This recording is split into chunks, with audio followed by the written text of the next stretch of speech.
विद्यार्थियों नमस्कार। ऑनलाइन शिक्षण व्यवस्था में आप सबका हार्दिक अभिनंदन स्वागत। आज हम अध्ययन कर रहे हैं कक्षा 10 हिंदी के प्रश्न पत्र व्यावहारिक व्याकरण खंड 3 में एक प्रश्न समास प्रकरण में से पूछा जाता है। समास प्रकरण में से पूछे जाने वाले प्रश्न किस तरह से पूछे जाएंगे और उनका उत्तर हमें कैसे देना है, इसका अध्ययन आज हम यहाँ कर रहे हैं। इस प्रश्न में वह हमसे समास का अर्थ पूछ सकता है, समास की परिभाषा पूछ सकता है, समास की पहचान करवा सकता है। यह अध्ययन हम पहले कर चुके हैं। आज हम 2 प्रकार के प्रश्न और पूछ सकता है, उसके संबंध में जानकारी करेंगे। इसके लिए आप इस वीडियो को सब्सक्राइब कर दें और कम से कम पूरा वीडियो 2 बार आप सुनें। देखिए किस प्रकार से प्रश्न पूछ सकता है।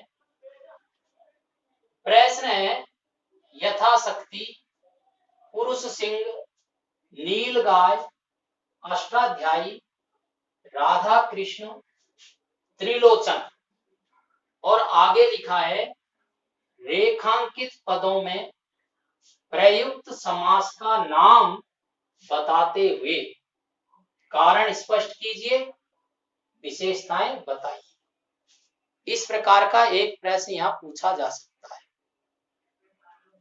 प्रश्न का प्रकार ये भी हो सकता है तत्पुरुष व कर्मधारय तथा द्विगु व द्वंद्व एवं अव्ययभाव व बहुव्रीहि समास में अंतर उदाहरण सहित स्पष्ट कीजिए।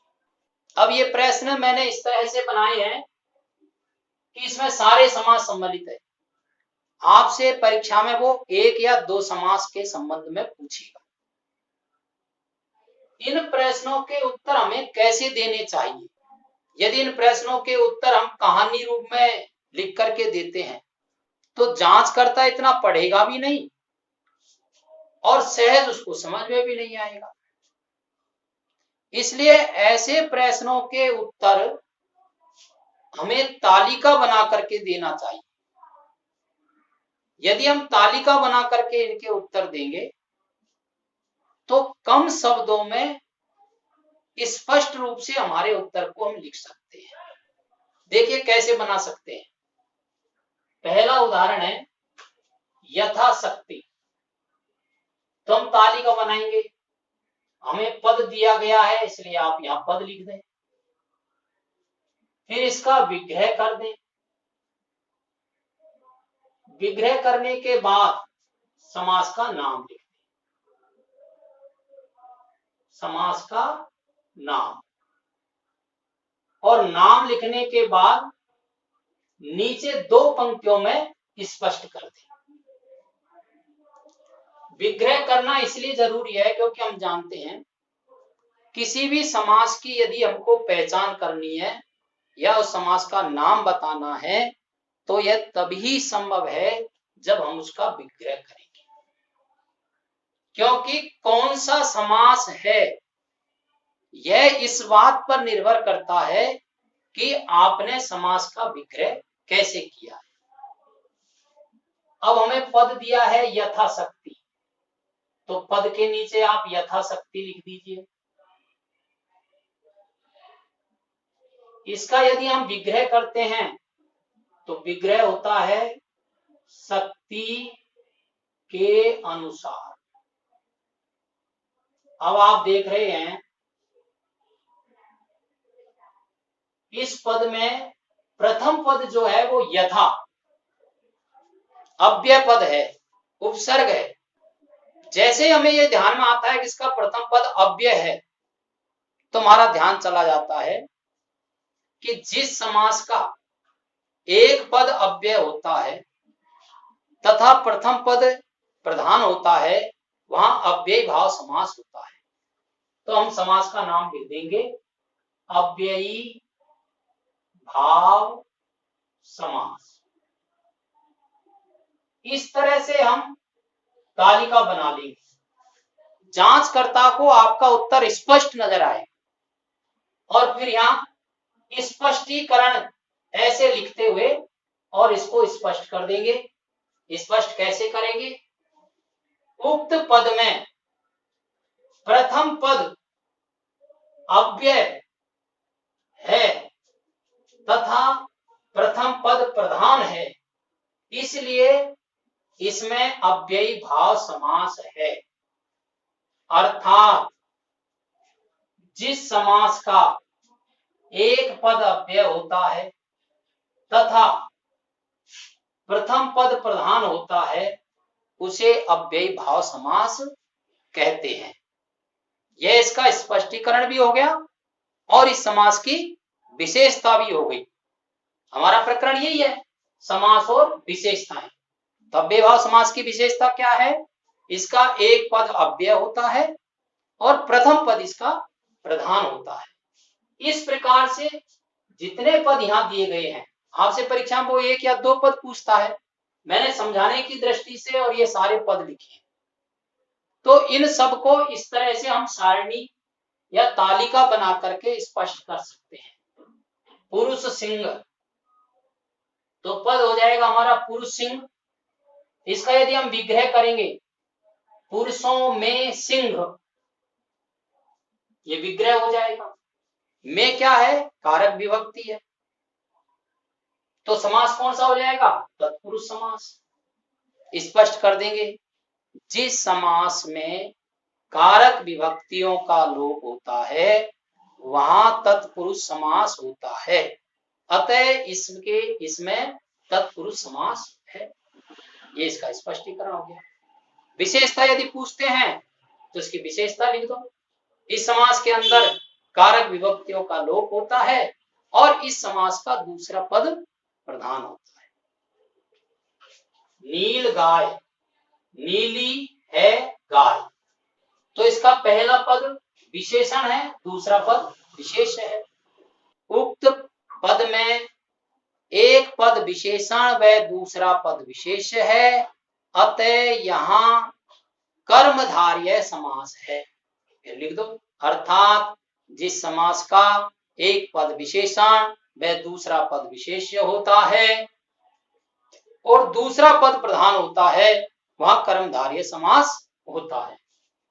अष्टाध्यायी, 8 है अध्याय जिसके, प्रथम पद संख्यावाची है, तो समास कौन सा हो गया? द्विगु।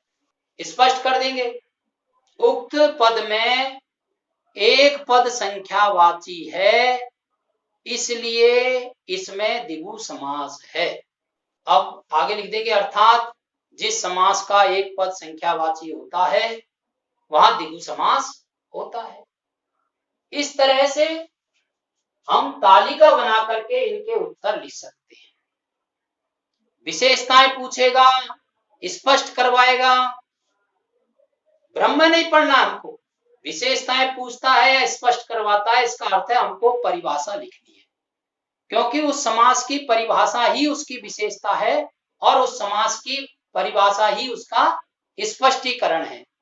आप पद में जरूर बता दीजिए कि इस पद के अंदर क्या विशेषता है जिसके कारण से इसके अंदर यह समास है। इस प्रकार से हम इस पहले प्रश्न का उत्तर दे सकते हैं।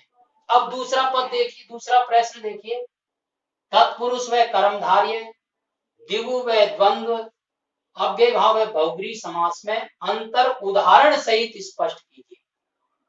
जब अंतर स्पष्ट करना होता है तब भी आप समझ जाइए कि हमको उसकी परिभाषा ही लिखनी है।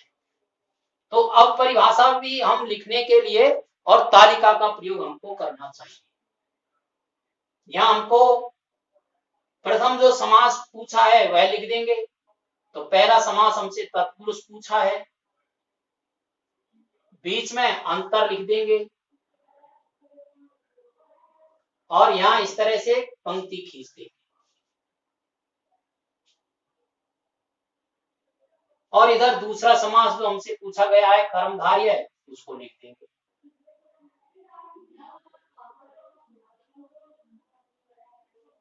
अब अंतर स्पष्ट करने के लिए हमको दोनों समासों की परिभाषा लिखनी है, इनकी विशेषता लिखनी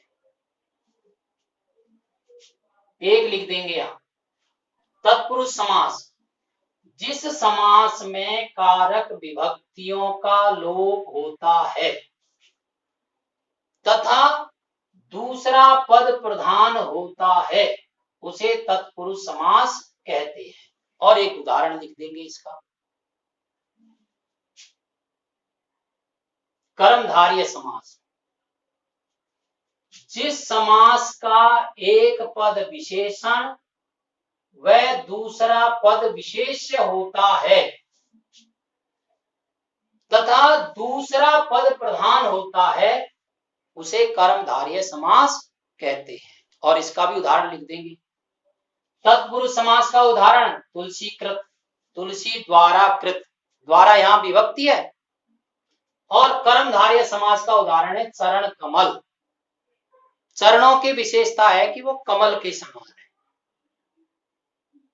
इस तरह से हम परिभाषा लिख करके उसके अंतर को स्पष्ट कर सकते हैं। द्विगु व द्वंद्व समास, तो द्विगु समास की परिभाषा लिख दीजिए, जिस समास का एक पद संख्यावाची होता है उसे द्विगु समास कहते हैं।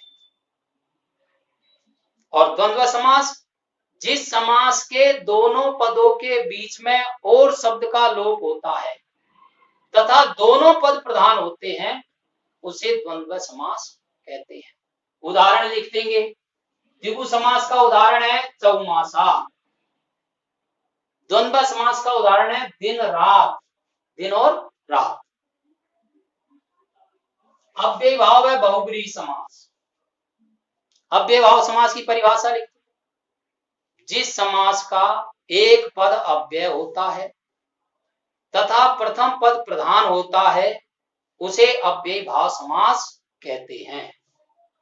और बहुब्रीहि समास, जिस समास के दोनों ही पद प्रधान नहीं होते, तीसरा पद प्रधान होता है, अर्थात दोनों पदों के अतिरिक्त तीसरा अर्थ ग्रहण किया जाता है, वहां बहुब्रीहि समास होता है।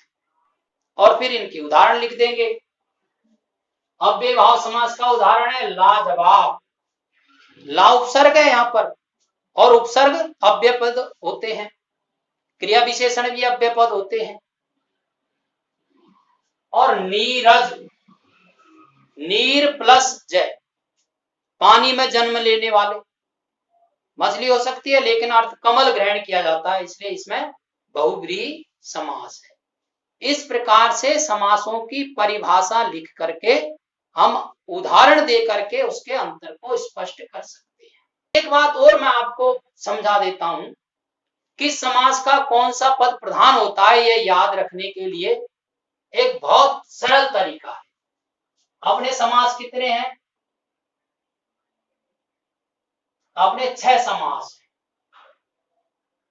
तो पहला अव्ययी भाव समास, दूसरा तत्पुरुष समास, तीसरा कर्मधारय, चौथा द्विगु और पांचवा द्वंद्व और छठा बहुब्रीहि। अब प्रथम पद जिसका प्रधान होता है, वे समास कितने हैं? तो आप इसको इस तरह से समझिए, प्रथम पद प्रधान वाले समास एक तरफ लिख लीजिए, आपको समझ में आ जाएगा। प्रथम पद प्रधान, तो ऐसे कितने समास है? तो ऐसा एक ही समास है, अव्ययी भाव। अब आपको बहुत ज्यादा भ्रमित होने की आवश्यकता ही नहीं है। 6 समासों में से केवल एक ही समास ऐसा है जिसका प्रथम पद प्रधान होता है, और वह है अव्ययी भाव समास। फिर दूसरा पद प्रधान वाले समास कितने हैं? दूसरा पद प्रधान, तो अव्ययी भाव समास के बाद वाले दोनों समास, तत्पुरुष और कर्मधारय, इसके 2 समास है, तत्पुरुष और कर्मधारय। ये 2 समास ऐसे हैं जिनके दूसरे पद प्रधान होते हैं। एक समास ऐसा है जिसका प्रथम पद प्रधान होता है। दो समास ऐसे हैं जिसके दूसरे पद प्रधान होते हैं।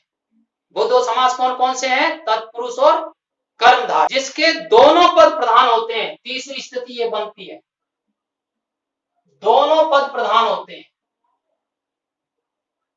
दोनों पद प्रधान होते हैं। ऐसे कौन से समास है? तो ऐसा एक ही समास है और वह है द्वंद्व समास।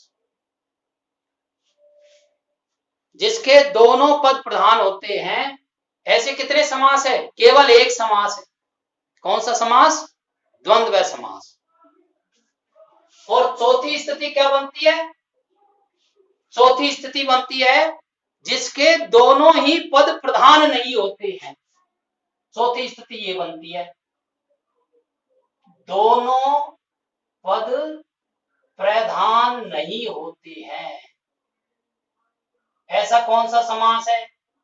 तो ऐसा भी एक ही समास है, बहुव्रीहि समास।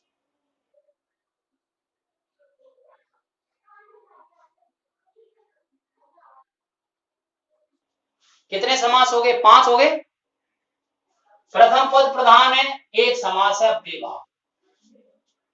दूसरा पद प्रधान है, ऐसे दो समास है, तत्पुरुष और कर्मधारय। दोनों पद प्रधान है, ऐसा एक समास है, द्वंद्व समास। और दोनों ही पद प्रधान नहीं है, ऐसा एक समास है, बहुव्रीहि समास। अब कौन सा समास बच गया? द्विगु समास। तो इस समास की विशेषता क्या है? इसका एक पद संख्यावाची होता है। ये 5वीं स्थिति हो गई, एक पद संख्यावाची होता है। संख्यावाची होता है। ऐसा कौन सा समास है? तो उसको कहेंगे द्विगु समास। वापस समझ लीजिए, ये इनकी विशेषताएं हैं। अव्ययीभाव समास की विशेषता है, उसका प्रथम पद प्रधान होता है। तत्पुरुष और कर्मधारय समास की विशेषता है, उसका दूसरा पद प्रधान होता है। द्वंद्व समास की विशेषता है, उसके दोनों पद प्रधान होते हैं। और बहुव्रीहि समास की विशेषता है कि उसके दोनों ही पद प्रधान नहीं होते हैं। और द्विगु समास की विशेषता है कि उसका एक पद संख्यावाची होता है। आपको भ्रमित होने की आवश्यकता ही नहीं है। एक पद प्रधान वाला समास केवल एक है, अव्ययीभाव। दूसरा पद प्रधान वाले दो समास है, तत्पुरुष और कर्मधारय। दोनों पद प्रधान होते हैं, ऐसा भी एक ही समास है, केवल द्वंद्व समास। और जिसके दोनों ही पद प्रधान नहीं होते हैं, ऐसा भी एक ही समास है, बहुव्रीहि समास। और एक समास ऐसा है जिसका एक पद संख्यावाची होता है। इस तरह से हम दोनों प्रश्नों के उत्तर आसानी से दे सकते हैं, समासों की विशेषताएं बता सकते हैं, उनके अंतर बता सकते हैं। अब आप इस श्यामपट्ट का स्क्रीनशॉट ले लीजिए याद करने की दृष्टि से, और आप इस वीडियो को सब्सक्राइब कर दीजिए। धन्यवाद।